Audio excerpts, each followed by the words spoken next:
Hi, ഇന്ന് നമുക്ക് present continuous ടെൻസിനെ കുറിച്ച് നോക്കാം. പ്രസൻറ്റ് കണ്ടിന്യൂസ് വരുമ്പോൾ ഇപ്പം നടന്നുകൊണ്ടിരിക്കുന്നത് അല്ലെങ്കിൽ താൽക്കാലികമായി നടന്നുകൊണ്ടിരിക്കുന്നത് അല്ലെങ്കിൽ മുൻകൂട്ടി തീരുമാനിച്ച ഭാവി കാര്യങ്ങൾ ഇവയൊക്കെ പറയുന്നത് പ്രസൻറ്റ് കണ്ടിന്യൂസ് ടെൻസിൻ്റെ രൂപത്തിലാണ്. അങ്ങനെ പറയാൻ വേണ്ടി ഉപയോഗിക്കുന്ന ടെൻസിൻ്റെ രൂപമാണ് പ്രസൻറ്റ് കണ്ടിന്യൂസ്. ഇപ്പം തൽക്കാലമല്ല, ഭാവിയിൽ തുടർന്നുകൊണ്ടിരിക്കുന്ന, ഭാവിയിലല്ല പ്രസൻറ്റിൽ വർത്തമാന കാലത്തിൽ തുടർന്നുകൊണ്ടിരിക്കുന്ന കാര്യത്തിനെയാണ് പ്രസൻറ്റ് കണ്ടിന്യൂസ് എന്ന് പറയുന്നത്.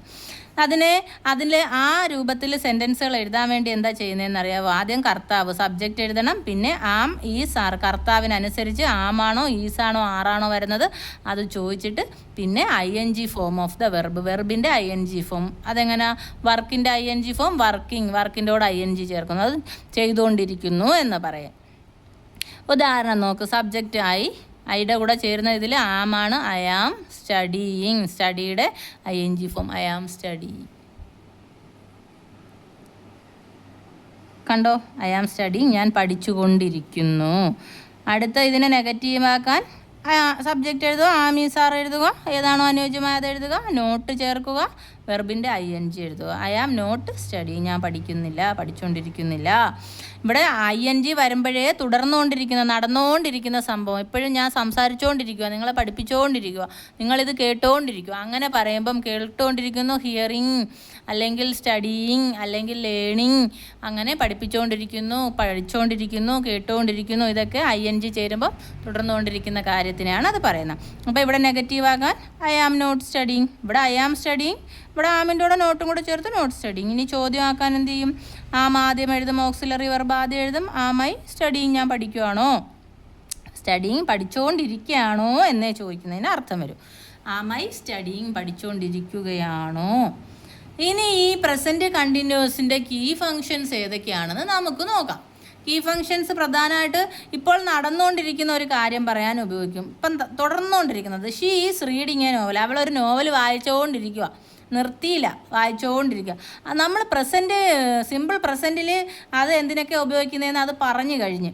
ഇപ്പം അതിലുള്ളതല്ല ഇത്, ഇപ്പോൾ നടന്നുകൊണ്ടിരിക്കുന്നത്, തുടർന്നുകൊണ്ട് ഒരു പുസ്തകം വായിച്ചുകൊണ്ടിരിക്കുക, നോവൽ കൊണ്ടിരിക്കുന്നു, അത് she is reading a novel. അടുത്തത് ടെമ്പററി സിറ്റുവേഷൻസ്, താൽക്കാലികമായ ചില കാര്യങ്ങൾ പറയാൻ വേണ്ടിയിട്ട് വരുമ്പോഴും ഇത് ഉപയോഗിക്കും. ഉദാഹരണത്തിന് I am staying with my brother, ഞാൻ എൻ്റെ ബ്രദറിൻ്റെ അടുത്താണ് താമസിക്കുന്നത് അല്ലെങ്കിൽ തങ്ങുന്നത്. ഫോർ എ വീക്ക്, ഒരാഴ്ചത്തേക്ക് തങ്ങുന്നത് അല്ലെങ്കിൽ തങ്ങിക്കൊണ്ടിരിക്കുന്നത്. ഇപ്പം ഞാൻ ഒരാഴ്ചയായി എൻ്റെ സഹോദരൻ്റെ കൂടെയാണ് സ്റ്റേ ചെയ്തുകൊണ്ടിരിക്കുന്നത് ഒരാഴ്ചത്തേക്ക്, അങ്ങനെ പറയുമ്പോൾ. പിന്നെ ഫ്യൂച്ചർ പ്ലാൻസ് അല്ലെങ്കിൽ അറേഞ്ച്മെൻറ്റ്സ്, ഇതിനെയും ഏതാണ് ഉപയോഗിക്കുന്നത്? Present continuous. ഒരു ഉദാഹരണം, we are meeting them at 10 AM. We ബഹുവചനം ആയതുകൊണ്ട് 6 വന്നു, അത് കഴിഞ്ഞ് മീറ്റിംഗ് വന്നു, ING ഫോം വന്നു, ദം അറ്റ് 10 AM. ഞങ്ങൾ അവരെ 10 മണിക്ക് മീറ്റ് ചെയ്യാൻ പോകുന്നു. അപ്പം ചെയ്തുകൊണ്ടിരിക്കുന്നു എന്ന് പറയാൻ പറ്റത്തില്ല, നമ്മളവരെ 10 മണിക്ക് കാണാൻ പോകുന്നു, അത് അങ്ങനെ പറയുന്ന കാര്യങ്ങൾക്ക്. അതുപോലെ they are flying to London tomorrow, അവർ നാളെ ലണ്ടനിലേക്ക് പറക്കുന്നു. അപ്പം അവിടെയും പറക്കുന്നു, അതായത് നമ്മൾ എഴുതിക്കൊണ്ടിരിക്കുന്നു എന്ന് പറയത്തില്ലേ, അതേ ഫീലിങ്ങിൽ പറയാൻ വേണ്ടിയിട്ടാണ് ഇത് ഉപയോഗിക്കുന്നത്.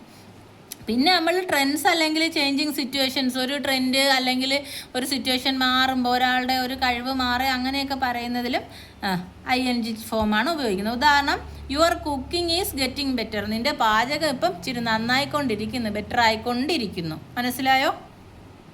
ഇനി നമുക്ക് ഈ ING ചേർക്കുന്ന വെർബിനോട് ING ചേർക്കുന്ന റൂള് നോക്കാം. സാധാരണയായിട്ട് V1നോട് ING ചേർക്കും. ഉദാഹരണം പറയുമ്പോൾ വർക്കിൻ്റെ കൂടെ വെറുതെ ING ചേർത്തപ്പം ING ഫോം ഓഫ് വെർബായി, വർക്കിംഗ്, ജോലി ചെയ്തുകൊണ്ടിരിക്കുന്നു. അതേസമയം ഈയിൽ അവസാനിച്ചിരിക്കുന്ന വെർബുകളാണെങ്കിൽ എന്ത് ചെയ്യും? ഈ കളഞ്ഞിട്ട് ING ചേർക്കും. മേക്ക്, MEKE, മേക്കിനെ മേക്കിംഗ് ആക്കാൻ വേണ്ടി ഈ കളഞ്ഞിട്ട് ING ചേർക്കും.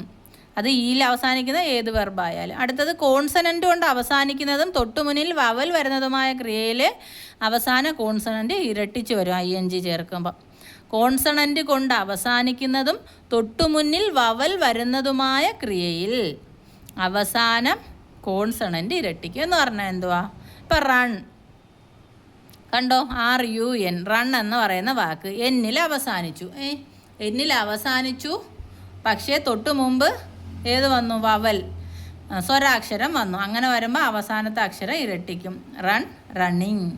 ഇവിടെ സിറ്റ്, കോൺസണൻറ്റ് തൊട്ട് മുമ്പ് വവൽ വന്ന്, അങ്ങനെ വരുമ്പോൾ ING ചേർക്കുമ്പോൾ ഇരട്ടിക്കും. Sit, sitting. മനസ്സിലായോ? പിന്നെ ഇതിനകത്ത് വേറൊരു കാര്യമുണ്ട്, സ്റ്റേറ്റീവ് വെർബ്സ് ഉണ്ട്. അതായത് അവസ്ഥയെ കുറിക്കുന്ന ക്രിയകൾ, അവസ്ഥകൾ, ഇമോഷൻസ്, പൊസഷൻസ്, കണ്ടിന്യൂസ് ഫോം, ഇവയൊന്നും എന്ത് വരില്ല, കണ്ടിന്യൂസ് ഫോമിൽ, അതായത് INGയിൽ ഉപയോഗിക്കൂല. അവസ്ഥകൾ, ഇമോഷൻസ്, പൊസഷൻ എന്ന് പറഞ്ഞാൽ ഉടമസ്ഥാവകാശം അല്ലെങ്കിൽ പറയുന്നത്. ഇവിടെ അങ്ങനെയുള്ള വെർബുകൾ ഏതൊക്കെയാണ് സ്റ്റേറ്റീവ് വെർബ്സ് കുറച്ച് പറയാം. Know, love, believe, hate, have, own, see, taste, ഇവയൊക്കെ വന്നാൽ അതിൻ്റെ കൂടെ ING ചേർത്ത് ഉപയോഗിക്കാറില്ല. ഉദാഹരണം നോക്കുക, I know, I am knowing എന്ന് പറയില്ല. അപ്പം പറഞ്ഞിട്ടില്ലേ, സ്റ്റേറ്റീവ്, അവസ്ഥകൾ, ഇമോഷൻസ്, പൊസഷൻസ്, ഇവ വരുന്ന വെർബ്സ് INGയിൽ ഉപയോഗിക്കില്ല. ആ വാക്കുകൾ ഏതൊക്കെയാണ്? Know, love, believe, hate, have, own, see, taste. ഇപ്പം ഹാവിങ്, ഓണിങ് അങ്ങനെയൊന്നും പറയില്ല. ടേസ്റ്റിംഗ് എന്നൊന്നും ഈ കണ്ടിന്യൂസ് ടെൻസിൽ പറയില്ല. ഓക്കെ.